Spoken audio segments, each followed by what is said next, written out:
Hi, everybody. This is Dee Reinhardt with Illinois WorkNet, and on the call with me today I have Olivia Grisham with Illinois WorkNet, and we're going to just dive in right away and see what's going on with all of our goodies on our agenda today. Alrighty, so I'm going to go ahead and get my screen pulled up here, and we are going to start going over the enrolled dashboard, and we're just going to cover some areas that we need to make sure we're keeping an eye on, and then we're going to go on to the iStep dashboard. So one of the first areas that we need to keep an eye on, and I've been keeping track of this, and you guys in DHS both have been doing an excellent job with this referral pending appointment has not been scheduled. Right now we only have 4 customers in there, and we just need to make sure that between the CBOs and DHS we are getting appointments scheduled for those customers to come in and meet with the CBOs for the first time to get going on the EPIC program. So if you have customers listed in here, you need to be working with DHS, and you guys need to be getting an appointment set up for them so then they can come in and meet with you guys. And then the second area that we need to make sure that we're getting customers moved out of is this referral pending 2151 past due. We have 7 customers who have attended or not attended their initial appointment and 48 hours have passed, and a 2151 has not been uploaded to let the SIU team and DHS know if those customers attended that initial appointment. So within 48 hours of the customer's initial appointment date, you need to be uploading that 2151 with either client services initiated marked, assessment completed marked, or no contact marked to let us know what is going on with that customer. That is the DHS policy, so we really need to make sure we are staying in that 48-hour window with that 2151 upload. Also, if you wait too long, if you wait past the 48 hours, and the customer has to go to conciliation, they can appeal their sanction and get put back into SNAP with no repercussions because policy was not followed. So you need to make sure that you're uploading that in a timely manner because that will make sure that the customer is held accountable and has to show up to that appointment next time when they come back in. And then the next section that we need to be making sure we're getting customers moved out of is this: a referral accepted and enrollment started, enrollment required. We have 20 customers who have been marked on the 2151 as client services initiated, but there is no training program selected and they're not marked as enrolled. So once the customer shows up and they are accepted into your location, you will upload the 2151 client services initiated. After that, immediately after that, you need to be marking the customer as enrolled and selecting the training program they're in. And if they're not in a training program and they're doing employment only or retention only services, you need to be marking that right away so we know what path the customer is going to take with you. And that should be done immediately after you upload the 2151 with client services initiated. And then the next section we have is the CBO needs to upload past due. We have 66 customers who do not have a 2151A uploaded reflecting their monthly progress for the month of February. So we really need to get those last 66 customers taken care of. It is the 15th of the month, so we're in the middle of the month, and these are supposed to be done between the 1st and the 5th of the month. So these need to be taken care of right away. So if you have any customers showing in this row, make sure you're going in and getting their 2151 uploaded for the month of February. And then the next section that we need to be keeping an eye on is this exit status, completed documentation needs upload. We have 20 customers who have been marked as either successfully completed or unsuccessfully completed, but the completion documentation has not been completed. So it differs based on which one of these you're doing. If they're hired by an employer, if they moved out of the state, each one requires different documentation, but that will all be available in the exit section on the progress page. It will tell you in red text exactly what is needed to complete the documentation for the exiting of the customer. So if you have customers in here, make sure you're going in and reading that red text and getting everything done that needs to be done. And I'm hoping next week that I'll have some time that I'm going to be able to call all the CBOs who have customers in this area, and we will get those cleaned up because this number is just continuing to get bigger. We're not taking action and making it smaller and getting things fixed. So if it's not done by next week, I'm going to start calling and getting it done with you guys. Do you guys have any questions on the enroll dashboard? Okay, I don't see anybody typing, so I'm going to go ahead and go on to the iStep dashboard. So as you all know, the iStep dashboard is broken up into the 3 different sections. The first section is the personal development section. So you can see here that we have 565 customers with no steps identified in this section. So if you have customers who do not need any personal development steps, what we need to do is go in and mark them as complete. So you can see 97 customers have been marked as complete. So we know 97 of these 565 customers have been looked at by the CBO and had a discussion with the customer, and the CBO knows that they do not need any personal development steps. When this is not, when these numbers don't add up, we don't know what's going on with the 400 and some other customers. If they just haven't had steps included, maybe they don't need steps, but we don't know that until they're marked complete. So the next section is this career planning section. And you can see here that we have 577 customers with no target occupation selected. We are still working on getting a couple customers out of the iStep. So if the customers are not enrolled, currently they are still showing in the iStep, but we're going to take them out, and that will hopefully help make a more accurate judgment of these numbers. But if you do have any customers in the career planning section in the row, target occupation not selected, you need to be going in and marking their target occupation based off of conversations you've had with them and what they have in their application. If they were a no contact, no show, or you're no longer working with these customers, this does not need to be done. But if you have customers who you have actively engaged or are actively engaging, you need to be marking that target occupation and setting their goals and making that known to the SIU team and DHS through doing that on the career planning section of their iStep. And then again, we have 201 customers with no steps identified, just like the personal development section. So we need to be going in and identifying steps for these customers. Even if they're not starting on those steps, we can mark them as not started and just know that this is going to be part of the customer's plan at some point. If they are actively participating in the steps, they need to be marked as open, so we know that the customer is currently working in that. And then when the customer is finished with those steps, you can mark them as successfully completed or unsuccessfully completed, depending on the outcome. So you need to go in and be marking customers with career planning steps. 99% of customers will have some sort of career planning step in their iStep. And if they don't need any career planning steps, you can mark them as complete. We have 103 in here, but most of these 103 complete customers have career planning steps. They've just actually completed all of their career planning steps. And then again, for the academic and technical training, same thing as above. We have 328 customers with no career planning steps. Not all of the customers will have career academic or technical training steps. If they don't need any, you can go ahead and mark them as complete. If they do, however, or are going to have academic and technical training, we need to be marking those steps as not started, so we at least know this is what the customer is going to be doing. And then we'll also mark them as open and complete throughout the process with that customer. Do you guys have any questions at all on this iStep dashboard? Not on the iStep. We've got a couple other questions floating around out there. All righty. Well, I am all done with the dashboard, so we can either talk about the questions you guys have going on in the chat or move on to the next agenda item. Tammy, I opened up your microphone, and Mary Beth had a question. Can you let us know when the second year of the grant begins so that we know when we can charge admin again? Well, this grant is actually a 2-year grant, so the admin that you're charging is based upon your expenditure ratio because the admin is 5% of your, expenditures. So it's really not like a first year, second year of the grant.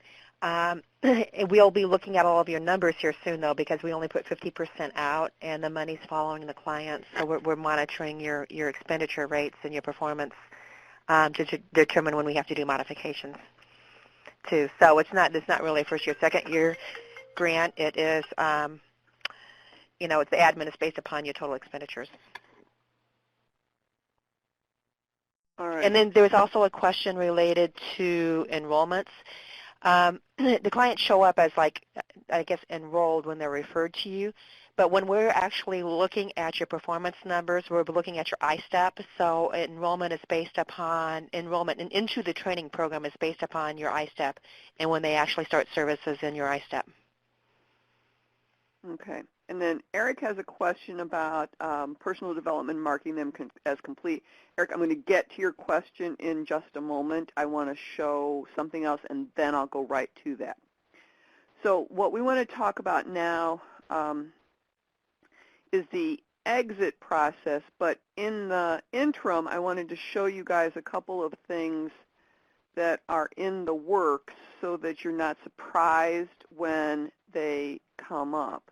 And one of the things that we've been working on is to make sure that you don't have people that are showing up in the I-STEP dashboard if they have not yet been enrolled.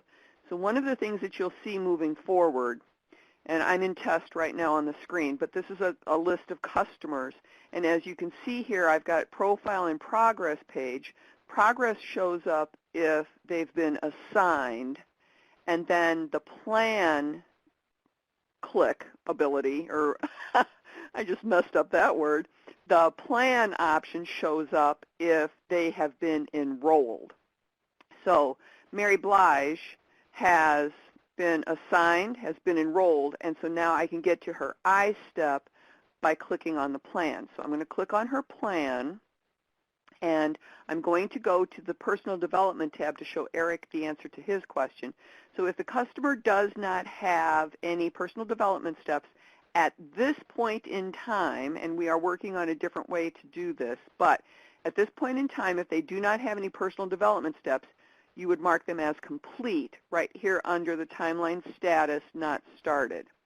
Same thing with academic and career planning, but if you're doing work experience only, they need to have work experience plus 4 staff-assisted steps for them to get, for you guys to get paid for enrollment. So that's how you can fix that. Now, let's go back to Mary Blige, and let's take a look at her progress page and talk about the exit process. We've been working on, and you can see the exit information document in the TA files to download. It's also available on the EPIC Partner Resources page. But one of the things that we're discovering with everybody that's exiting recently is that we need payroll stubs or proof of employment for you to get your retention dollars. And they need to show you 90 days worth of pay stubs so that you can mark them as complete. One of the things that was suggested, and this is something that you can or don't have to do, but it's something that you can do, is include in your program agreement with that customer. So when they sign the documents and you say, and they will check a mark or initial a box by this particular thing, it says that they will provide pay stubs. Upon employment, they will provide pay stubs for 90 days. If they don't supply those pay stubs and they've initialed that line in their contract with you, then they can be considered non-compliant, and procedures could follow that could result in loss of benefits. So it's something that you could potentially consider. The other option is to complete a 3085 form, which is an employment verification form that DHS has. And I was just working on this particular form with the Rockford office the other day, and I think Daryl's got this one down pat, don't you, Daryl? And if you have, so Nancy's asking, can we use employment verification instead? That's exactly where I was going with this. So the 3085 is the DHS form. If you guys at your CBO have an employment verification form, just make sure that it includes the same information that is on the 3085. So let me get to the 3085 form here. And this is a link.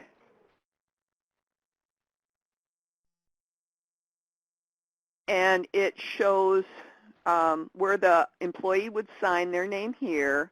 You've got the case number and all that kind of good stuff. And then you would mail this to the employer and they would fill it out. So if you have an employer verification form, an employment verification form from your agency that can supply this same information, then we don't need the 3085 form filled out. But it is available on the restricted resources page. Now, when you are in a customer form, in a customer profile on their progress page, you're going to go to their exit information, and if they are hired by an employer, you're going to mark successful completion.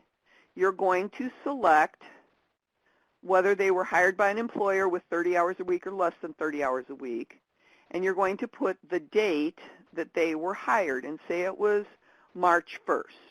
Then you update that, and it's going to ask you to include the employer information. So the employer information here is Disney World. And so what it says right now is that the item needed is a 2151 while the customer is in the follow-up period. So what we're going to do is we're going to download that 2151A for the customer. And sorry, this is taking just a little bit long here. Let's click it again and see if it goes any faster. I call my husband a mad clicker because he just keeps clicking until it goes. And sometimes in test I feel that way myself.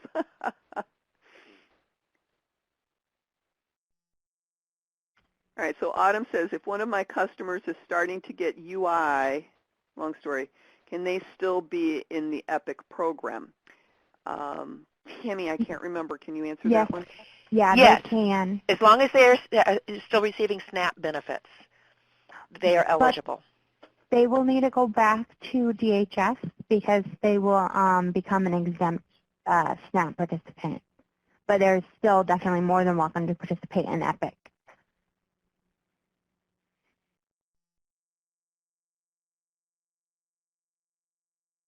So I can't get my, I'm going to open this up in a different screen here. Oh, now it just opened up.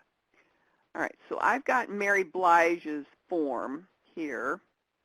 And what I would do with Mary Blige is I would mark job retention, the date that she started, and I can't remember what date I put in, but I'm going to put 3/1/17, and I'm going to put in 5 days or whatever. This would be filled out at the 30-day mark on your monthly update. So the first one would be 30 days, and we're going to put acceptable progress, no change, and we're going to put the employer name at least in here. If you want to fill in all the information, you can do that. And then we're going to put in here customer employed. And then you can put on the third page, you can put some notes about when the customer started, how many hours a week, blah, blah, blah, blah, blah, all of that good stuff that they might need. Then you save this document, and then you upload the form.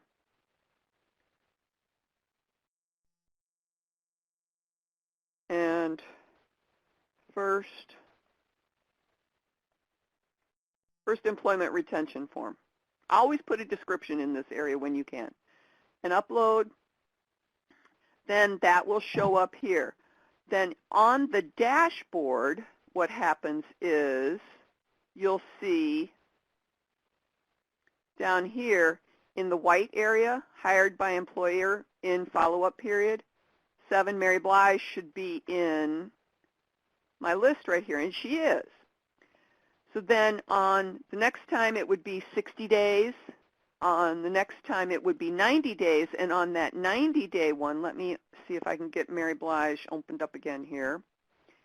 If I have her as the 90-day one, it would go 90 days.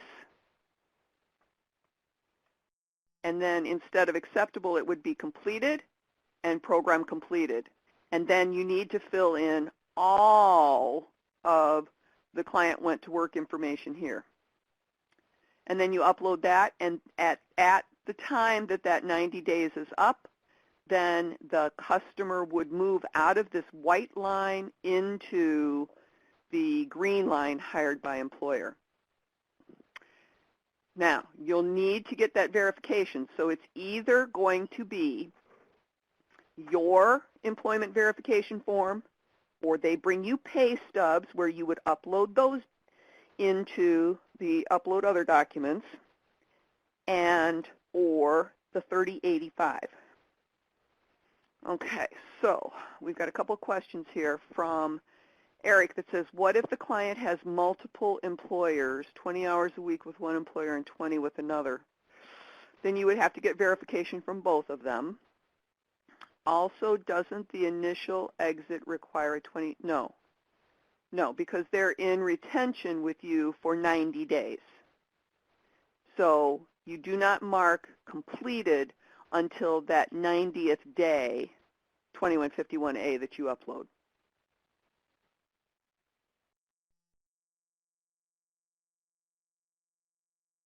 All right, I saw you typing and you quit.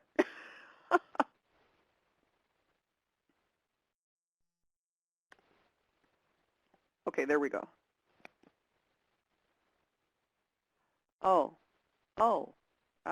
Put it in the notes. Put it in the case notes or the comments on the 3rd page.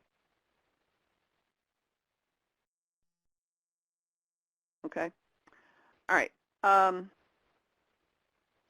right. Any other questions about exit process?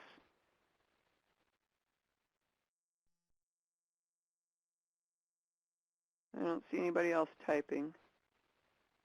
All right. So now what we're going to do, we've got some poll questions for you guys. We're going to test your knowledge. So let's take a look, and I'm not going to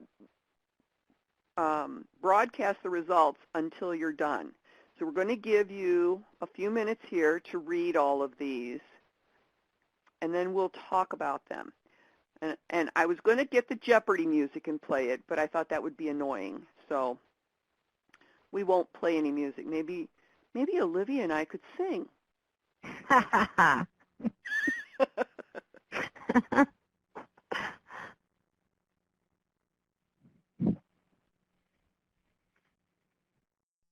All right, so we've got some people that are answering some questions. And remember, you can't get the answer because somebody else is filling it out.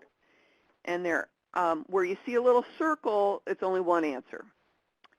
If you see boxes, you can pick multiple answers.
Okay, we've got some people answering the questions.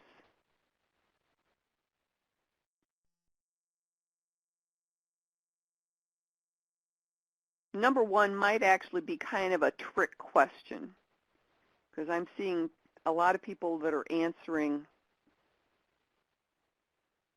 what I don't know that we really should be answering it that way.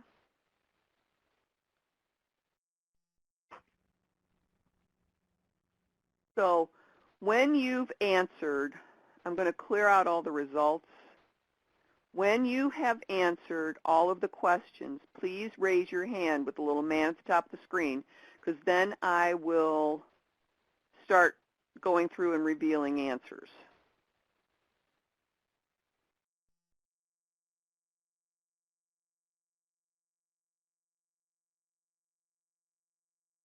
It's like when the teacher in school says, holds up her two fingers and waits for everybody to hold up their two fingers before they start talking again.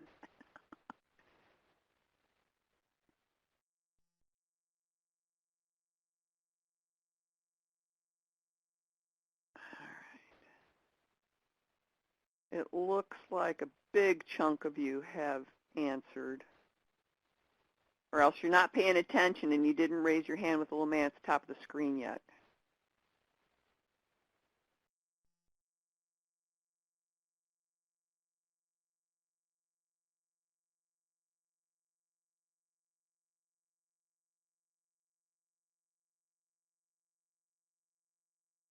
Okay, I'm going to start in. So, on the first question,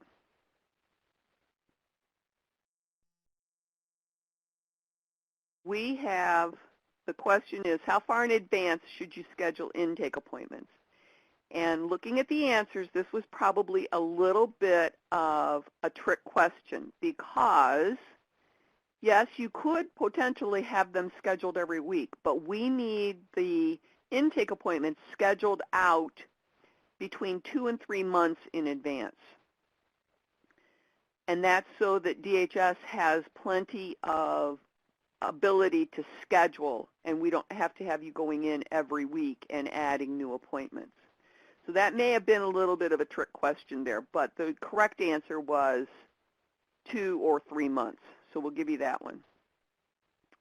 All right, so I'm going to end the poll here on what do you do if a customer has to leave town for a few weeks to care for a family member. Olivia, do you want to talk about the correct answer here? Yes. So the correct answer is here. There was a couple of them, I believe. First, you're going to want to determine how long the customer is going to be gone and the reason why, because there is a lot of good cause issues that the customer can miss specific chunks of time due to family emergencies and situations that arise like that. And then the next thing that you're going to want to do is schedule a follow-up meeting for them for when they're going to come back. So they'll tell you how long they're planning on being gone, and then you're going to want to schedule a time to meet with them and start re-engaging them once they come back from where they have been. And then you're also going to notify DHS of the situation and just let them know the customer has to go out of town for a week and a half to take care of a grandmother who lives in a different state because she's been put in the hospital. We have an appointment set on the 26th of the month to touch base when he gets back, and we will continue where we left off. That way everybody kind of is in the loop and knows what is going on. So we want to make sure that they know they're not going to lose their benefits if they have to go away just for a little bit for a good cause reason. If they just stop showing up and don't tell you, then yes, they're going to be put through conciliation. But if they sit down and have a conversation with you about it before, that's something that we can definitely work with. All right, and then do you want to talk about how do you contact DHS with any questions you have about customers? Yes, so there's a couple of different answers here. I do know that down south a lot of the, well, not a lot, but some of the CBOs speak with their DHS offices on a weekly basis, and that's always a good time to bring up any questions that you've had during that week. So that is one really great answer. another thing that you can do is you can leave a case note and send it via WorkNet message and email to the DHS primary contact. The big thing here, because I know the one right above that is leave a case note in the customer's profile. That is not the right answer because we need to make sure that it's getting sent and seen by DHS. DHS has a lot of customers that are going to be in their customer list, and so they're not always going through and reading every single case note that's left for a customer every single day. There's just no way they can possibly do that. So that's why it's really important that you need to make sure you're sending that via WorkNet message and email to the DHS primary contact. And then on top of that, another great thing to do is use the primary DHS contact sheet found on the restricted resources page and send the primary contact, secondary contacts, and any backup contacts for the office you need to talk to an email and just let them know what's going on.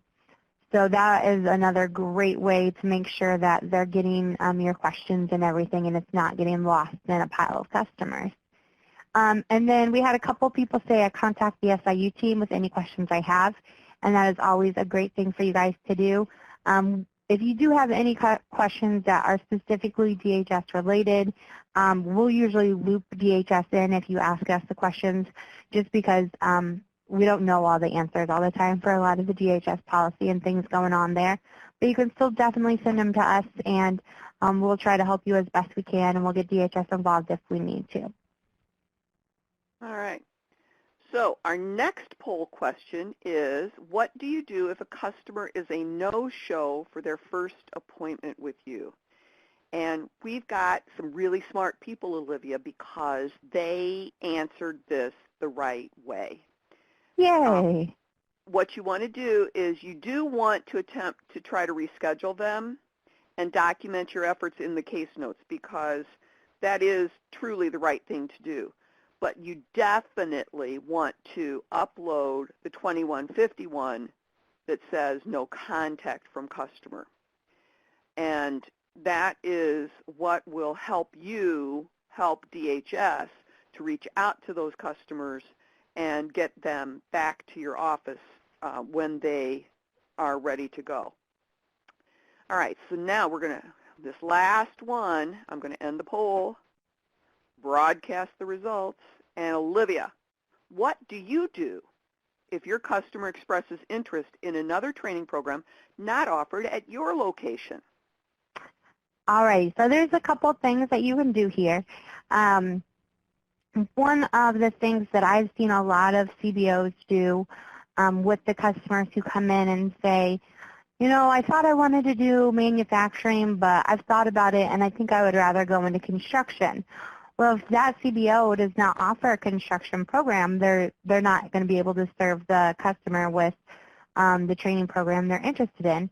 So the CBO will get onto www.ilepic.com, and that's what the customer uses with DHS to figure out what training programs are available, and just kind of go through the construction training programs available in that customer's region to see, you know, if there's anything they might be more interested in than others. And they usually typically go through quite a few training programs just to make sure construction is the one that the customer is interested in. And once they figure that out, they typically contact me, and they will leave a case note saying, I sat down with this customer, we talked about different training program options available in their region, and they're really interested in the basic carpentry program. That way, when the customer goes back to DHS to let DHS know, hey, I want to do a different training program, DHS already has an idea of what the customer has decided they're more interested in and knows that somebody's already had this conversation with them. So that way they can go ahead and just set up an appointment with the new CBO the customer is going to go to. They can contact me and I can get them moved over to their new CBO. The other thing that you can do is you can upload the 2151 with referral rejected and just leave a case note stating that the customer just wants to go into a different training program. And then when the customer goes back to DHS, they will have the conversation about what the customer is interested in and what might be a better fit. Because not all the time will the customer know that they would prefer to go into a different training program. They could just come in and say, I just don't think I want to do manufacturing. I'm not sure what I want to do. I think I need to go back to DHS and reevaluate this. So that's when you would just do the 2151 with referral rejected, and you need to make sure that you definitely leave a case note stating why they're not going to be getting services at your location. And then you can also work with the SIU team, us, to realign the customer for their training program. So that kind of goes back up to one where you would sit down with the customer and go through their options. And then you can give me a call and I can reach out to the new CBO, make sure they're okay with taking on this new customer, and we can get them realigned. But they have to have been recommended for the training program they're interested in during eligibility review with DHS. So if the customer selected that they were interested in healthcare, food service, and hospitality, and then comes to the CBO and says, I want to do manufacturing, well, they've never been screened to see if they qualify for the manufacturing training programs.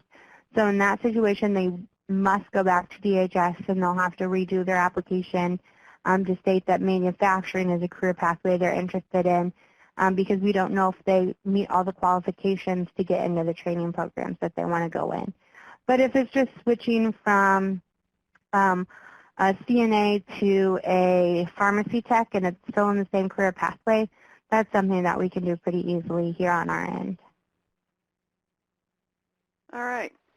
So let's go back to the CBO, to the other screen. And I know that we had a couple of questions. If you wanted to ask those questions, you can. And then while we're waiting for you guys to type, do you want to talk about staffing for the previous month and the upcoming staffings?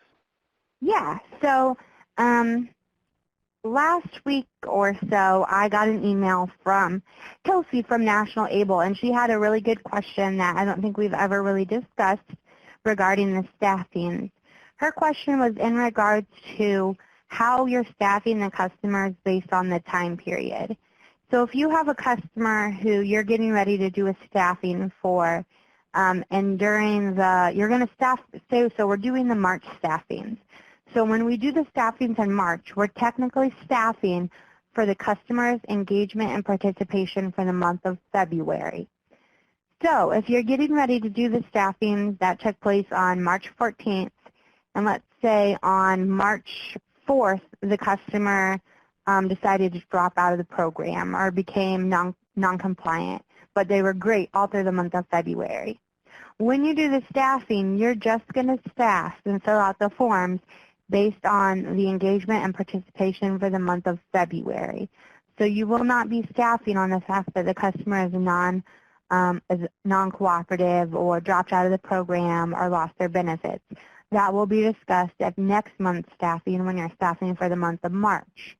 You can, however, if you have a customer who's being non-cooperative, you can talk to DHS about the situation that's going on and see if they can help give you any advice or guidance. You're just not going to include that information on the 2151A, the 4330, or the 4334, or the 4333. Everything that you're going to include on those forms is only going to be for the month of February. So does that make sense to all of you guys? Oh, also, Dee, can we go ahead and let everybody from Regions 2 through 5 go? Oh, of course. Thank you for joining us today. Yes, thank you all so much. I hope you have a good day. So this next little bit's just going to be for Region 1 staffing. Okay, and then so the other thing, if you guys don't have any questions about staffing for previous months, and the next part is the April through June staffing schedule. Those have all been made available to us by DHS. And if you look in the CBO TA files pod right below the chat, you will see that I've uploaded the April, May, and June staffing schedule. So please make sure that you download those and keep those on file for you. I'm going to get them uploaded into the partner the partner page. I'm also going to include a link to all of those in the notes that I send out. So you will definitely be getting those. If you guys have any questions or anything about on the staffing schedule, you can definitely feel free to email me or Juanita Sanders from DHS about those, and we can definitely help get that figured out. But we're hoping since we're getting all the April, May, and June staffings out so early, you guys will be able to make time, set time aside to make it to those staffings. The staffing information, Nellie, is in the TA file pod below the chat pod. And then Olivia said she's going to put them out, and we'll include them in the notes for the meeting as well. Yep.